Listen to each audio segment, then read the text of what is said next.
Hey guys, in this project we're going to be using the Twitter API to create an application with Laravel that allows us to do two things. It allows us to fetch our tweets and display them on the page along with the likes and the retweets, as well as create a tweet. And we'll even be able to upload an image. Alright, so you can see I'm getting the last 10 tweets or so here in our application.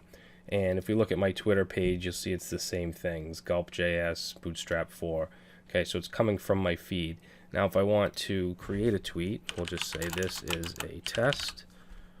And let's go ahead and grab an image. We'll just take this image here, create tweet. And there it is. Okay, so it's here, and it's also on the main Twitter feed. If I reload, there it is. Alright, I'm just going to delete this though, because I don't want that to stay there. Alright, and we're able to do this because we're using the Twitter API. We will have to register a new application with the Twitter API, and you'll have to get your keys and all that.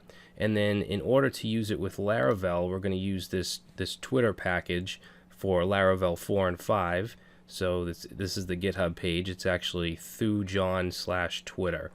And we'll go ahead and install that with Composer. We'll add the providers and so on, and we'll get started. Alright, so that's what we'll be building, guys. Hopefully you enjoy it, and I'll see you in the next video.